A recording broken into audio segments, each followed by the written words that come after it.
Malcolm X's work. So just kind of, yeah. go with that. So it's kind of like I said, I was one of those kids. I was in and out of trouble in school and what have you. And one day I was skipping class, hang out in the school library, and the teacher comes along and looks at me suspiciously. And I guess I had no idea I was going to be an actor one day. And my mind's in action.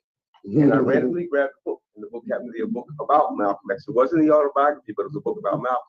Right. And I quickly realized that I was no longer faking, but I was fully engaged with the pages, looking at this picture, this man who must have been really saying something. Now, I'm not quite sure whether I had heard of him then or not, but that was when he really resonated within me. And I began to read more and more about him. I went into the Marine Corps in 1984. So when you go into the military, you meet people from different places. And I was able to interact with a lot of us from Chicago that really engaged me to a lot of things. Wow. All of a sudden, Malcolm reemerged. And then that's when I read the autobiography. And I remember reading the autobiography, and it said to me that regardless of where you start in life, with determination, faith, and drive, you can achieve anything. Because at that time in my life, I'd gone through a lot of ups and downs in life. And I went into the Marine Corps basically to continue my boxing. Because I had been boxing somewhat successfully out here in the DC metropolitan area. And as I was mentioning earlier, I had a recruiter who told me about all these former Marines who went on to become, championship fighters, such as Ken Norton, which is one of my favorite fighters back in the day. And so that enticed me to go into the Marine Corps. And then, like I said, I boxed in the Marine Corps, but I also met brothers from different places, especially Chicago, that began to engage me more. And I began to read more. And the autobiography, I read the autobiography, then I read a whole bunch of other iconic figures that really began to change my life, shift my life around. And it was something about Malcolm that resonated with me pretty deeply, you know what I'm saying? And the thing that most resonated with me was he was someone who had gone to prison and been a hustler, but then he became one of the most powerful men in the world, an intellectual. Because the thing that he does not get a credit for, in my opinion, is that he's an advocate of education. This was a man that took advantage of his time in prison and educated himself to become one of the most powerful intellectuals. And this man, he was deep on education. And it was something that inspired me to read, to really read and educate myself. As we get so caught up in the system, so to say, but there's a difference between education and gosh, I forgot the word. Was it indoctrination or education? No, it's a word. I'm a poet too, so I'm messing up because I'm trying to do my little. I had a poetic flow that I used to say all the time, differentiating his story and history. That's what I was trying to get to. His story and history. Yeah. You know what I mean? So we are indoctrinated with his story. But then when you read people like Malcolm and other iconic figures, you get a real sense of history. Hold that right there. Go back to that one if you can, brother. I just want to, if you can go back to the producer. So definitely we're going to talk a little bit about of course, the life and legacy of Malcolm X. And, but I wanted, he went to this, you're doing a one-man show. Of course, we're going to share a little bit more about this towards the end. But you have this Ramadan program sir. Here. Yes, sir. So that's this Sunday. It's coming Sunday, his birthday. Right, yeah. So that's perfect timing. Yeah. So is this at the American Islamic Heritage Museum? Now, is this the museum? I'm sorry, because in the movie there was a part. No, I doubt it. Okay. And let me make a correction on that one. I don't know if I had a typo. What's it say? What's the address of it? It's 2315. Okay, so look at 2315 Martin Luther King Avenue. Oh, so that's in Southeast. Yeah, it's in Southeast. Okay, American Islamic Heritage Museum. So the movie didn't get to play. Southeast didn't get to play in the movie. Right. Not that I'm aware of. Yeah. But yeah, so I, and that's where I think Malcolm inspired many of us, throughout our, evolution, particularly, it should have that level of inspiration for many thinkers, people that are seeking solutions to what's going on in modern society. But today, as I was preparing, I looked through his debate at Oxford Okay. that he had. I saw a little clip of it, and one thing that him speaking at Harvard, he spoke Oh yeah. several places. Well, that's all why I over the described world. as intellectual. Yes, and I always remember the narrative that in 1964 he was the most requested speaker. No question. I believe, besides Barry Goldwater, who was the presidential candidate. Right. And so, what's so interesting about that? He was the most sought after speaker, but also he was demonized by this society. The media like to call him violence, advocate of violence, and Satan, and all these things. You know what I mean? But he was the most sought after speaker. That's interesting. I find that quite interesting. Right. Yeah. Somebody who supposedly is a bad person, based on the media's perception of him, who is the most sought after speaker. Right. Now take it back. Now, did he always? I mean, like obviously, as a member, because he found Elijah Muhammad's teachings while he was in jail. And, he really.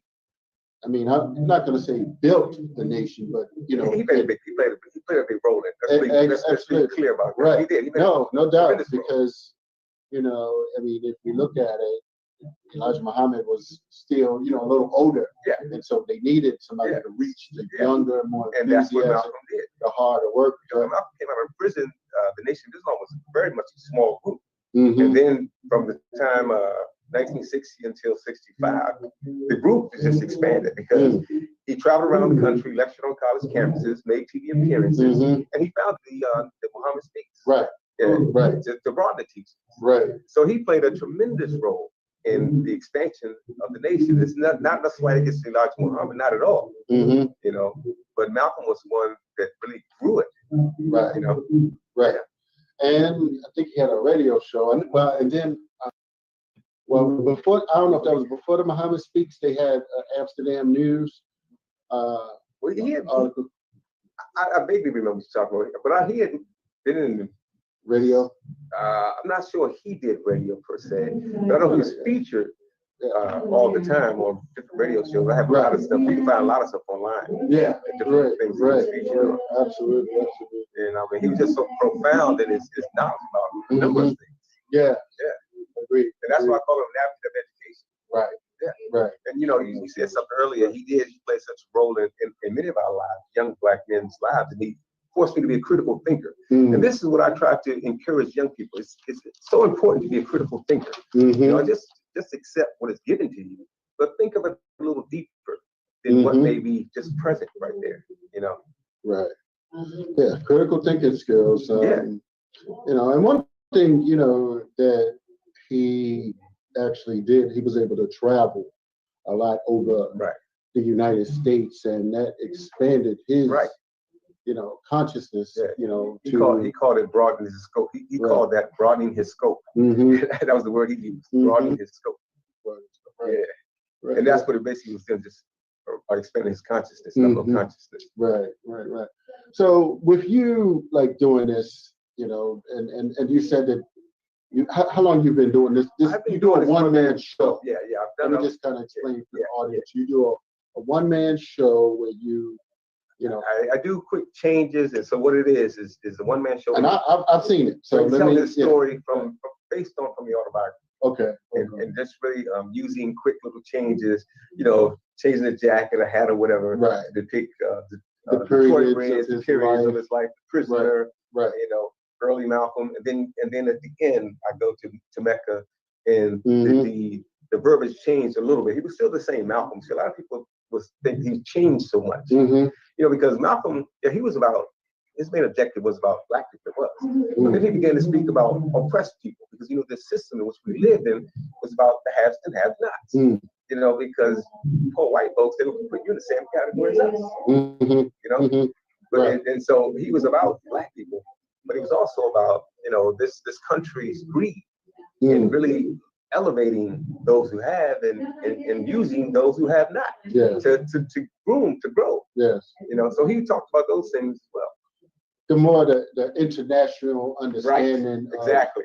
Of, just what happened in Africa, and just the whole connection to I mean, what they call the Middle East, and what's going on there, and just making that global connection to other African people all over the world. And that's what he was really about, because he went to the summit. I'm trying to think of the name of the summit. He was very influenced by the summit. He was an observer for not the Bandung Conference. Well, that's that too, but it was in the United. It was in the. He had a lot of heads of state of African states who was behind him, right, and really trying to build constituency to charge America with human rights violations. Right. You know, that's one of the things that he began to try to push forward towards the end of his life, is accusing America for violating the human rights of Black people. Because he would always say the fight we're in is not a fight of civil rights. We've been denied our God-given human rights as people, you know?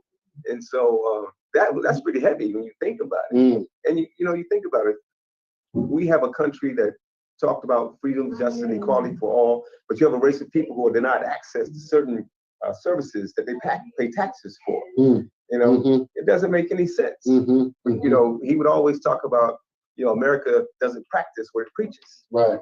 You know, so he was someone that really called this country out, and America was not used to that back in the 1960s. You know, and another thing that him and Dr. King respected each other. They never got a chance to bring those two together. Right. Really bring them together. They've only met one time, actually. That famous picture of them shaking in Congress. I think there was. I think it was in passing. I think when I read about it, it was in passing. Right. Yeah.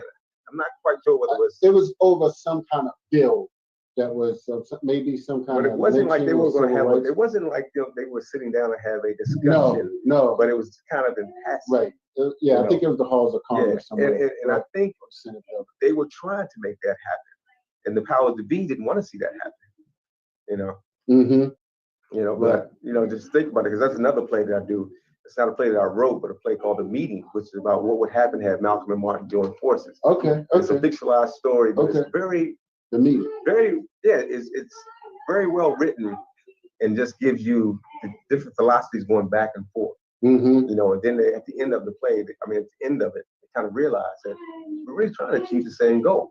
Right. Now, you wrote that, or? I did wrote it up. I wrote a play called that. No, because I saw one like that. Yeah, I wrote one like that. My other play is called Same Goal, Different View. Really? Love is revolutionary. Same, what is it? Same goal, different view. Love is revolutionary. Okay. And this is after love is revolutionary. Okay. So revolution is drastic change. We're trying to make a change in the name of love. And you think about the movement, that was for love. Loving of our future generations. So we're trying to do something now, like in the 60s, Malcolm, Martin. And so this play takes place after they're killed. And so this is the civil rights movement clashing with the Black Panther Party.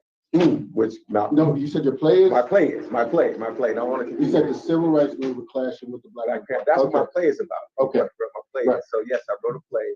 It's about how Dr. King inspired the civil rights movement, whereas Malcolm inspired the Black Panther Party. Right. So this play takes place after they're both assassinated, and these two groups are clashing. But ultimately, they realize we're trying to achieve the same goal. Right. Just the same as Malcolm and Martin. They were trying to achieve the same goal. They had different methods of trying to achieve it. Right. And so this place is all about really what I'm trying to say in this play. My plays are always trying to really say something, send messages, really make us think a little deeper than where we are. And so what I'm really trying to say, why today we still sometimes we bicker as opposed to trying to communicate with each other to better understand each other. And when we do that, you don't always have to agree. Right. But we need to learn how to agree to disagree without being so negatively disagreeable all the time. And if we begin to share with each other our personal goals of whatever we're trying to achieve, we can find more common ground to move forward as opposed to spinning our wheels and bickering over something that if we stop and listen, maybe we can move forward as opposed to remaining stuck. Right. So, right. Yeah. No, I certainly appreciate that. Yeah. No, I think I recently did see that. Well, the meeting. If that's the same one. No, the meeting is different. The meeting is about Malcolm and Martin. Right. That's a play. I didn't write that play. That's a play. I've done that. Oh, you've done that. Time. Okay. So in other words, when I did the meeting, and that's when I first got into acting. Is doing the meeting. Oh, okay. Yeah, because I didn't start as an actor. Like I started as a fighter. So I went from the boxing stage to now the performing stage. Okay. But everybody was like, man, this brother's deep right here. Oh, You know, okay. somebody said to me one day, hey, man, I heard about this play called The Meeting. No, so you were doing other acting too. No, at that time I was doing poetry. You were doing poetry. I was doing poetry. Right. And you know, and everything that a poetry word spit out. Or spitting poetry, that's what we call it in poetry. Right. Everything I spit was always something very deep and conscientious. Okay. And first they used to call me Black Panther, then people started like, that look like Malcolm X. Okay. And then somebody said to me, man, you know what, I heard about this play called The Meeting. Okay. And I went out and auditioned. I got the role. Oh, wow. Okay. and I was hooked. Wow. Because see, my thing was always using the arts as a means to move forward, you know what I'm saying, to really elevate consciousness and empower people. You know, because as a young man, of course, your mother don't want to see you be a fighter. My mother used to always say to me, son, God didn't bless you get knocked upside the head, no boxing ring. You have a tremendous creative talent. And so I never really used it much. You know, I used to write things here and there. And everything I noticed, it was like really deep, conscientious stuff that I used to always write. And then took a dare one day and went to the open mic and did some poetry. Oh, wow. And the first time I did some poetry, when I got off the stage, somebody said, I don't know about you guys, but after that brother there, I'm ready to go march. So you know, I was hooked. And I went for the poetry and I wrote a couple plays. You know, The Meeting was one that inspired me to write Same Goal, Different View, Love is Revolutionary. Like, what would happen? There's the meeting, and what happens after they are assassinated? Which is it's a fictionalized story, but it's reality because the civil rights movement was inspired by Dr. King, and the Black Panther Party in the later 60s after Dr. King was assassinated. We saw the emergence of the Black Panther Party, and we began to question, turn the other cheek. And the Panthers were about defending themselves, which is the philosophy of Malcolm. Right. So you know, I think that play is actually a play I'm very, very proud of. Very proud of. So that's why I call what I do edutainment. It's about educating and entertaining. That's the whole meaning behind it. Edutainment. We educate while we entertain. Because I was one of those cats when I was younger. I said, I'm no song and dance guy. So I can't be just entertaining. So I had to add something to it that spoke more to me. And that's where the whole edutainment thing came from. Yes, sir. Indeed. We definitely got to get this. Let me put up some of these flyers up there. I just wanted to share a few different events that. What was that one? I had Dr. Lateef Tariq. Let's go back. He teaches at, I don't know if he's still at Howard University. I did several Malcolm X Day things. You keep it right there, brother. So that was Dr. Jared Ball, Todd Barrows. You see that book that they wrote together? Yeah. So we did that. What year was this? That was about 3 years, 4 years, something like that. Yeah. So we did a 2-day Malcolm X weekend. One was here, but we had Dr. Nayala Rasian and Sister Dr. Robin Austin. Those are some Black psychologists. And then in Baltimore, what was that? Todd Barrow, Dr. Jared Barr, Dr. Mark Bowley. He was the president of the Black Psychologists Association, DC chapter at one time. So I don't know, that was maybe, I don't even see the years, but that was a couple of years ago. What else we got, brother? I just wanted to go to this. So coming up here, this coming Sunday is the Malcolm X, Day event. It's a Ramadan program and iftar, so they serving food after the end of Ramadan. So that's starting at 6:30. They may have other things. So you don't go that far, long, right? So they're gonna have other. Well, yeah, no, I'm not going to a program. Right. I'll probably towards the end. Okay. I'm not certain yet, but no, my program only lasts like 30 minutes. Right. So that's at the American Islamic Heritage Museum, 2315 Martin Luther King. So we'll show that, just one more time again. And this was another one. We gave some awards out. Him, my brother, Dr. Ball again, and Mark Bowden, and we gave some Malcolm X Day awards to. That was like 2017. So the other one must have been 16 or 15. And I remember that. Oh, you were there? No, it wasn't there. I remember. Oh, yeah. It was a rebuttal to. Manny Morrow's, yeah. So what do you think about that? I mean, I don't think I've read the whole thing. I have. I mean, there was some interesting things in it. You know, people are going to share things based on their perspective. You know what I'm saying? Right. It was some things I learned in that book. Yeah, because agree. He went deeper in talking about, you know, Malcolm's relationship with his father. Okay. And that was one thing that stood out to me in that book. It's been a while since I read it when it first came out. Right. But one thing that he went deep into Malcolm's father and how his father encouraged him in Garveyism. You know? Right. Yeah. So he went pretty deep in that. And there was other things that I can't remember offhand, but there was some things that were insightful. Yeah. You know, that I thought was pretty good. So I didn't think it was a bad book. I enjoyed it. Okay. You know, so people will get caught up in some things and criticize for whatever reason. But you know, I'm not being critical of anyone. But like I said, I enjoyed the book. Okay. I think you can get something from everyone. But you know, you made a point that about Malcolm's father being a Garveyite, and that must be understood exactly early in the context that he had some level of conscious awareness of who he was, and you know, the African spirit and the spirit of militancy, nationalism. And actually, that was one of the things that drew him to the Nation of Islam, because the Nation of Islam was, you know, a lot of that was come from Garveyism. Yeah. Well, yes, and true, and many. You know, so that's the thing that drew him, because Malcolm's family grew up as Garveyites. Right. You know. Right. And so because he was encouraged by his family members, but especially his younger brother, to join the Nation of Islam when he was in prison. The thing that really drew him. So wait a minute. So it was his brother initially, or kind of like a combination? A combination of his family members. Film, you know, you say in the book, it talks about his brother Reginald, his younger brother Reginald. Right. All of his family members had told him about the Nation of Islam and teaching them the Honorable Elijah Muhammad. Okay. But it was Reginald who was really encouraging Malcolm to write Mr. Muhammad. And it wasn't until Reginald said to Malcolm that the messenger will be your ticket out of prison. And that's when Malcolm decided to write, because at the time when he was first told about Elijah Muhammad, the Nation of Islam, his response was getting over interest in religion. But it wasn't until his brother said to him that he will be your ticket out of prison. Right. Yeah. And he did get out. He did get out. Right. Yeah. So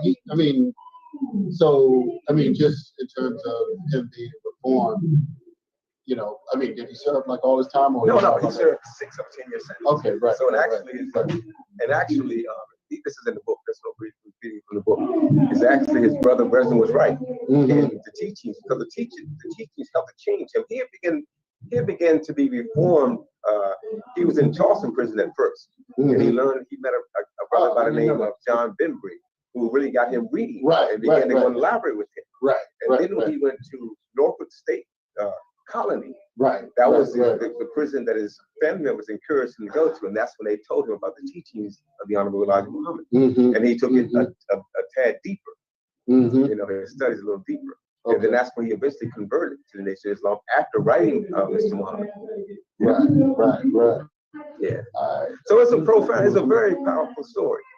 Yeah. Very powerful story. All right, beautiful. So let's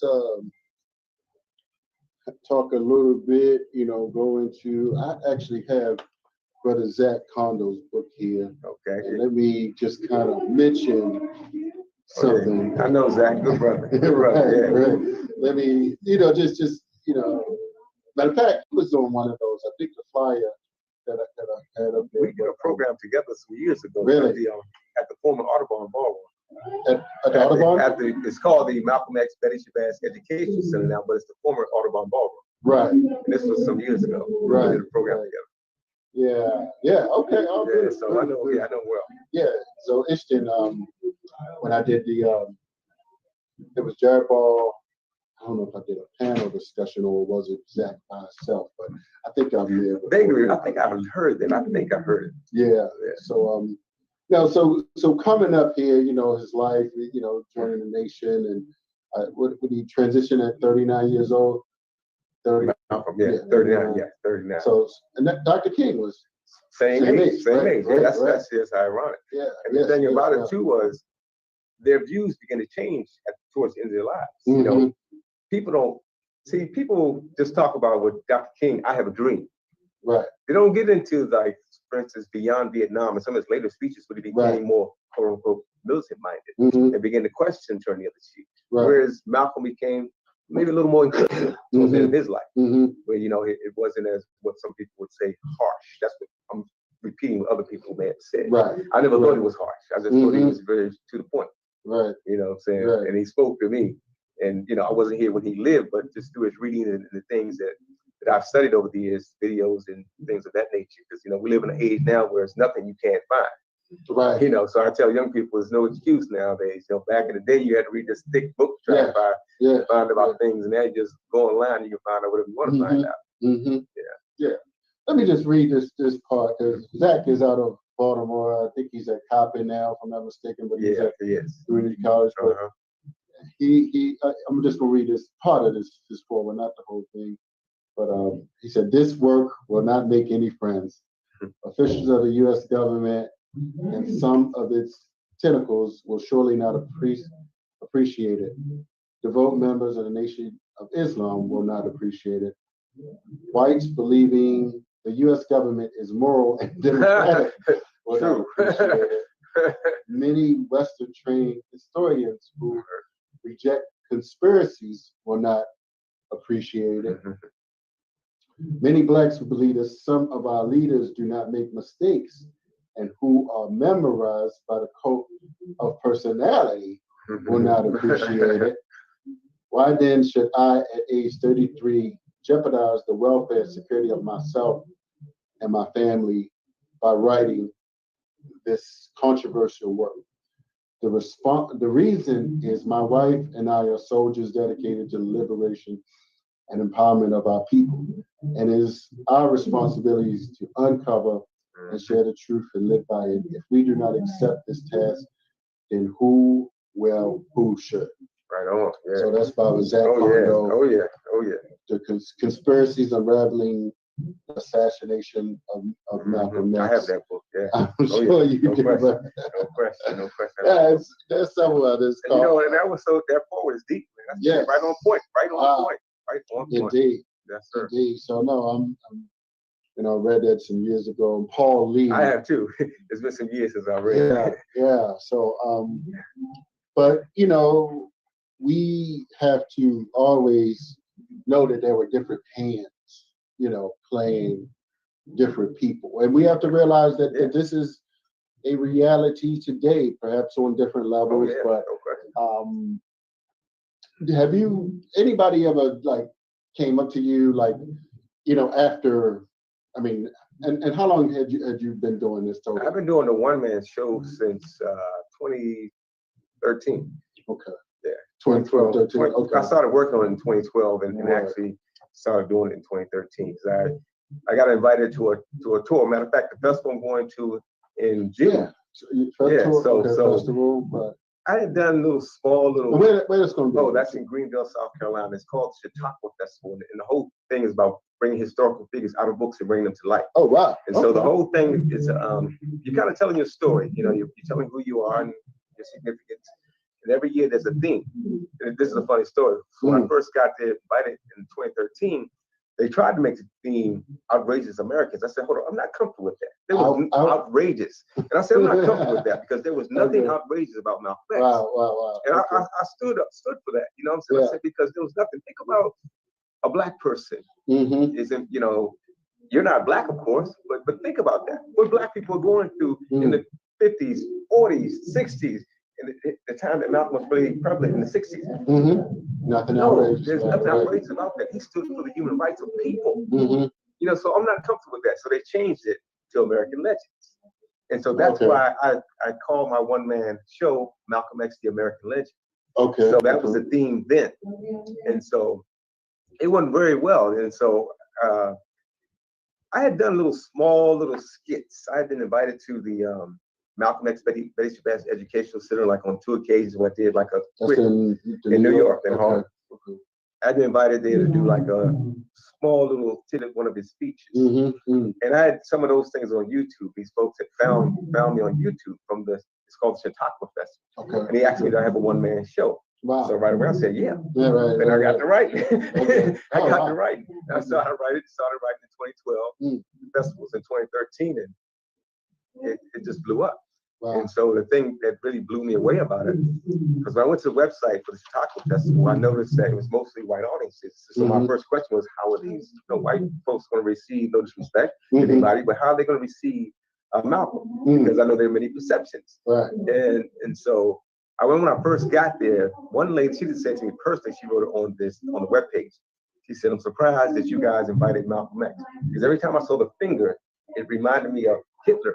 I said, man, that's outrageous. Malcolm was never responsible for killing anyone. Malcolm was never even a part of any type of public disturbance. To say that the finger point was reminiscent of Hitler is crazy. I said, now when he talked about by any means necessary, what that actually means is whatever the goal, you do whatever is necessary to achieve the goal.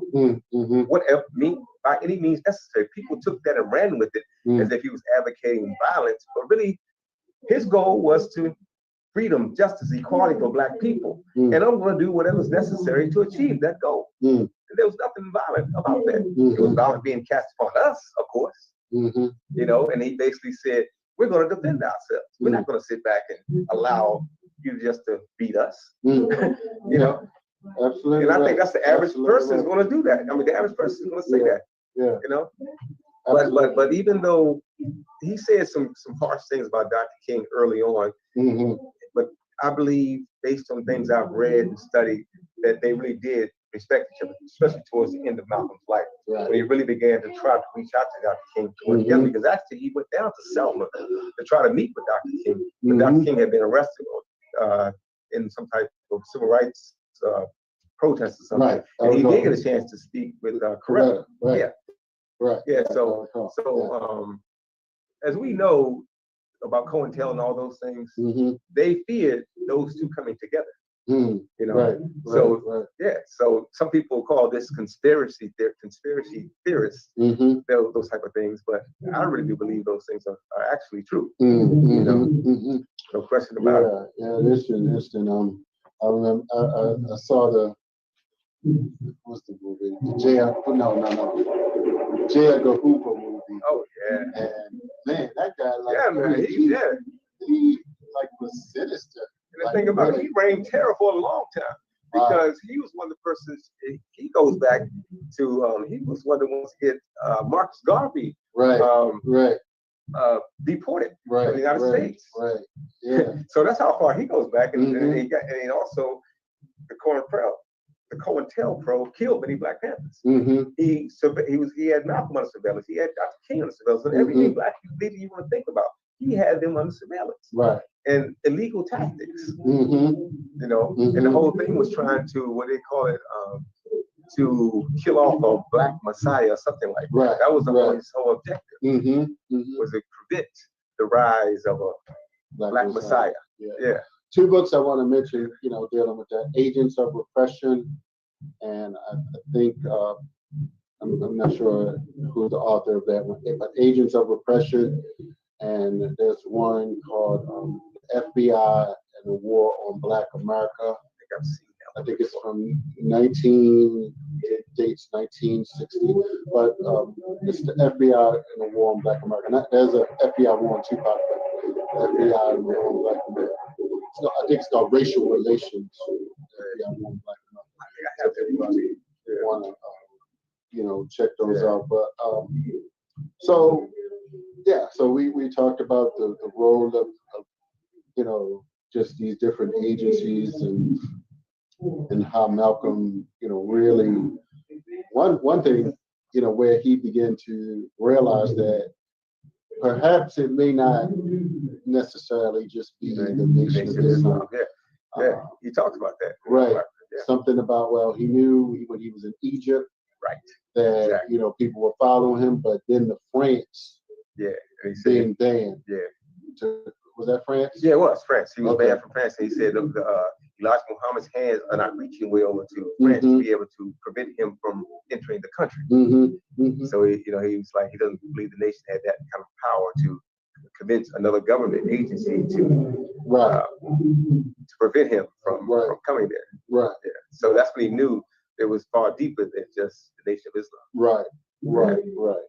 And that's where, I mean, here's the thing with that, because we knew that there were, I mean, yeah, and you never know, like, how far, you know, their influence was within the agencies to say, you know, to say, we got to get Malcolm, you know, and one thing what Zach Kondo says that, he says that although Malcolm knew that there were others, he said that you know, many members of the Nation of Islam, there was like no love lost, like when they saw things happening to him. For instance, about his house being bombed, they said that he bombed it himself, and it's like, man, you know, like this man about to you know, lose. I mean, not just that,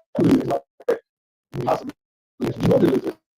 like, and you minimize it, and there's no like critique or nobody silencing you from making that kind of statement. I mean, I think it was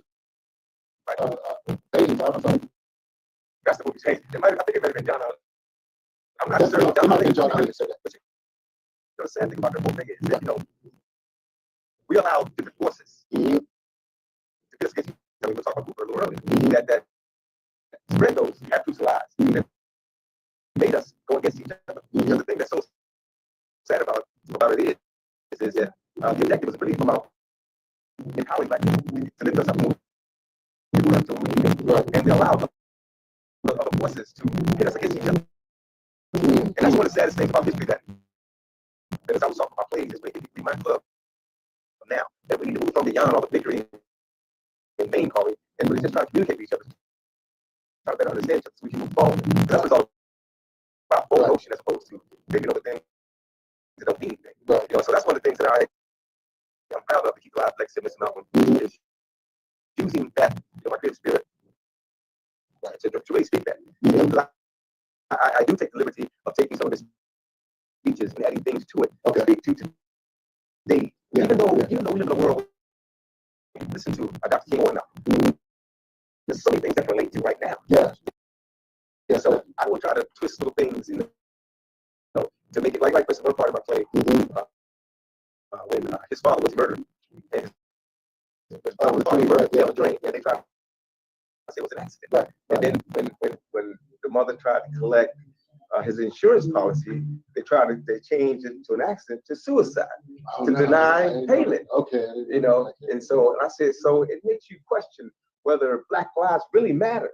When here you go, you have someone who was killed, and you don't want to pay a family who's grieving right now and hurting for money, and you don't want to pay off the insurance policy of the father. You try to deny that, so you change it. It went from an accident to a suicide. You know, he talks about in the autobiography that, you know, he goes on to talk about if ever a social agency destroyed a family, it's certainly destroyed out. Between the doctors, lawyers, and social workers, they gave us the 1-2 punch and knocked us even deeper in the pocket. You know, by denying them payment of the father's policy. You know, this was a man who was basically killed because he tried to uplift Black people. So that's another thing that's very, very important that people don't talk about. The father's activism as a Garveyite. So it's a deep story. It's a powerful story, and if you really get into it, it can empower you, and that's what it has done to me, taking me from where I was to me, just trying to continue to expand. You know. Yeah. So earlier you said that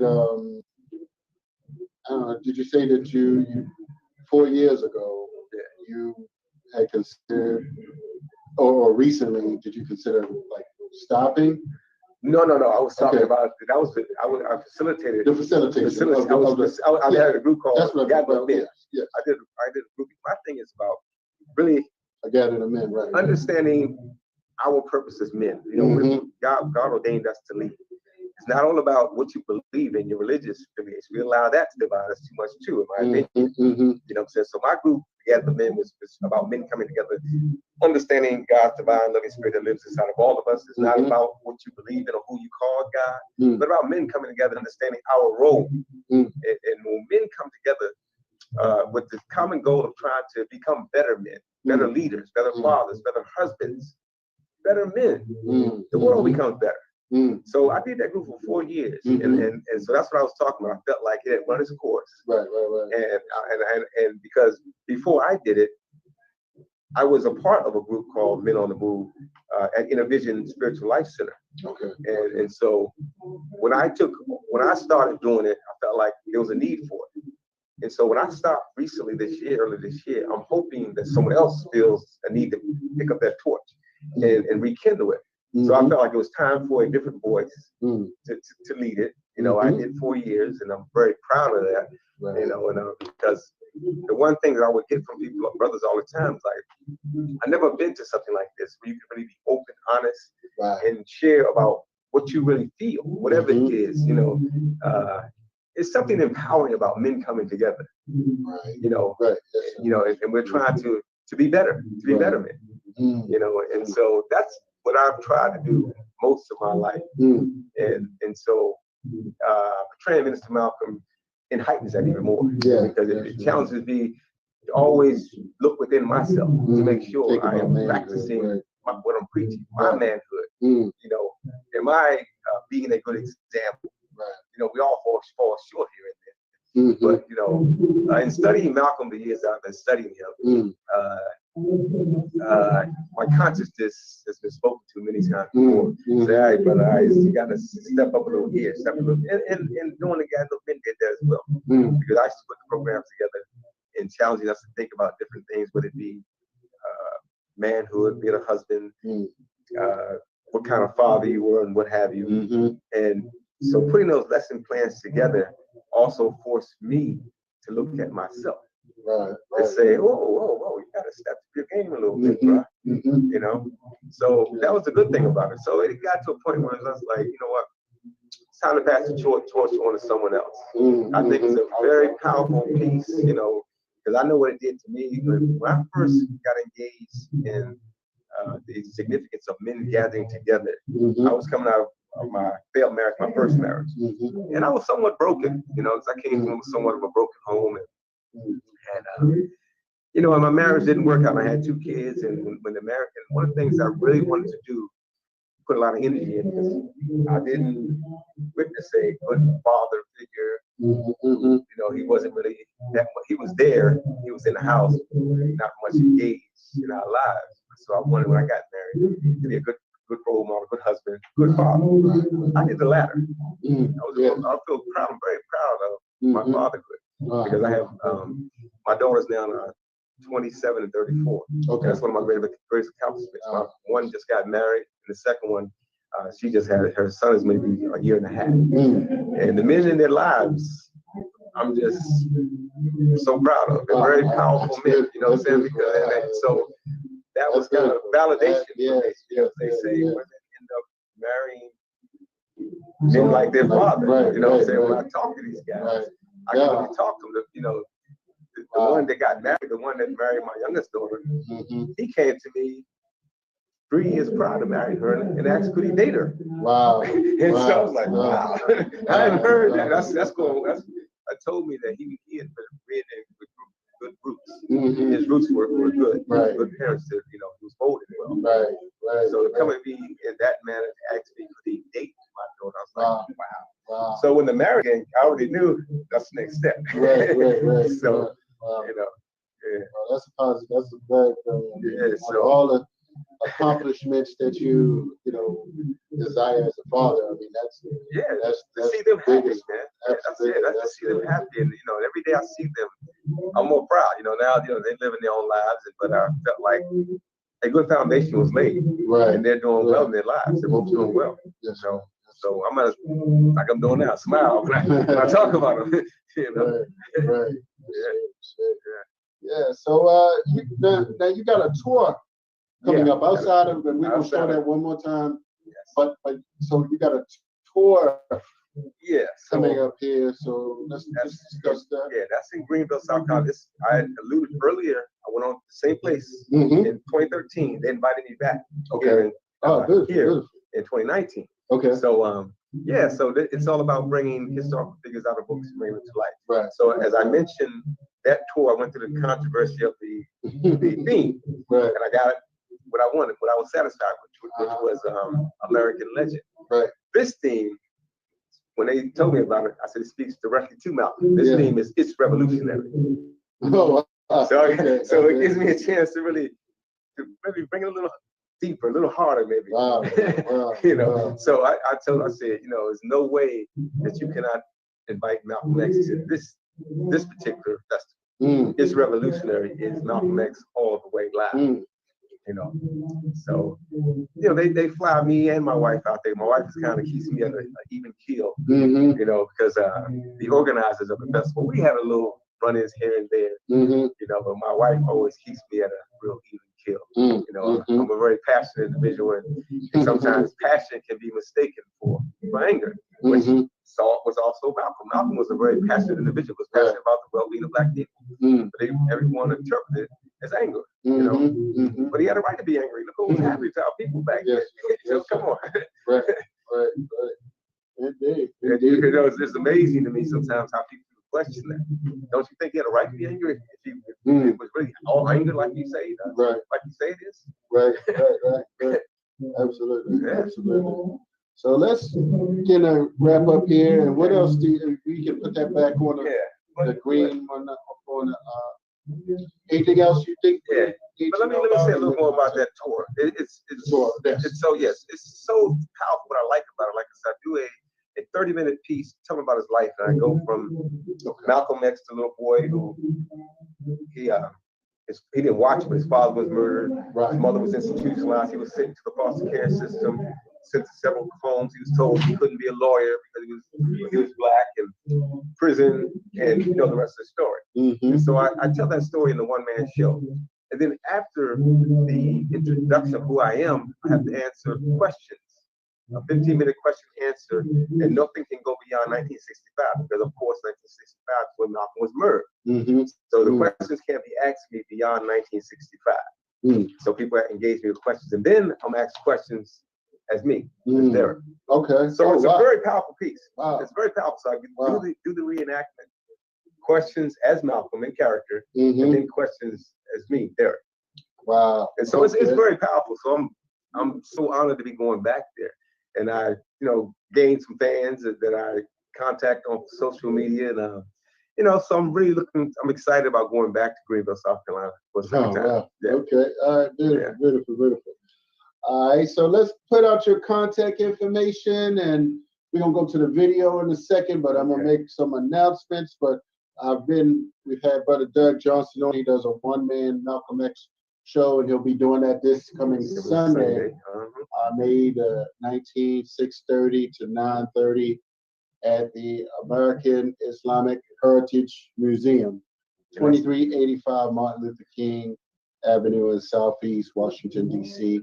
So, and this is to commemorate Malcolm's birthday. Right. Malcolm would have been 99, I think. 99? I think 99 or 100. Okay. One or the other.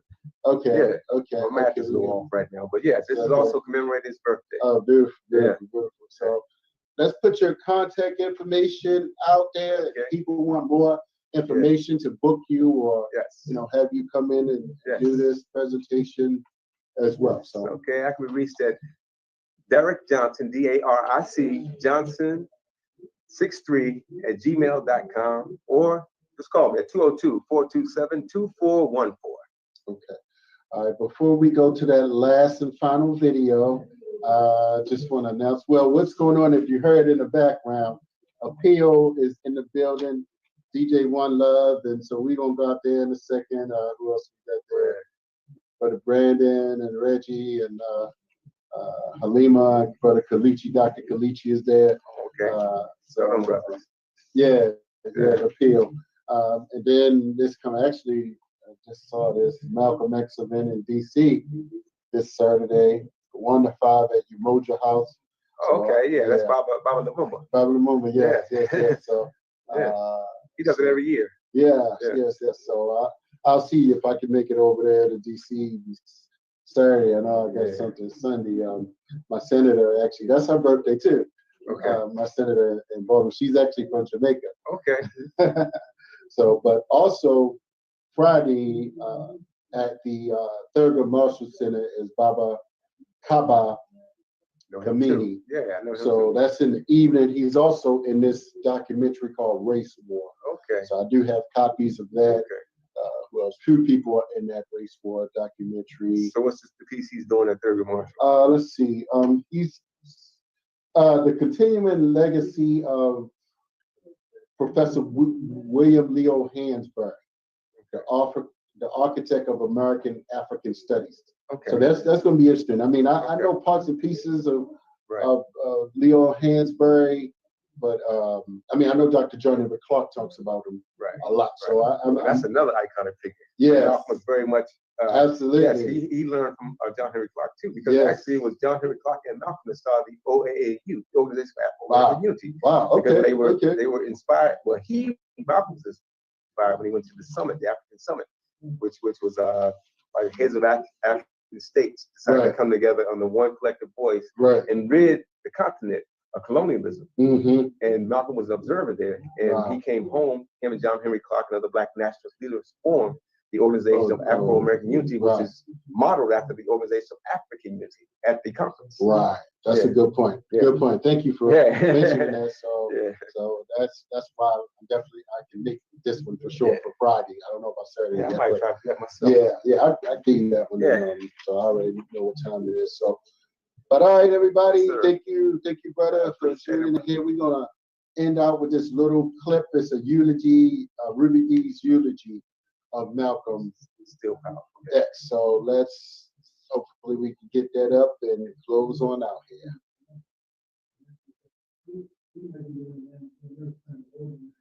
All right, cool. We got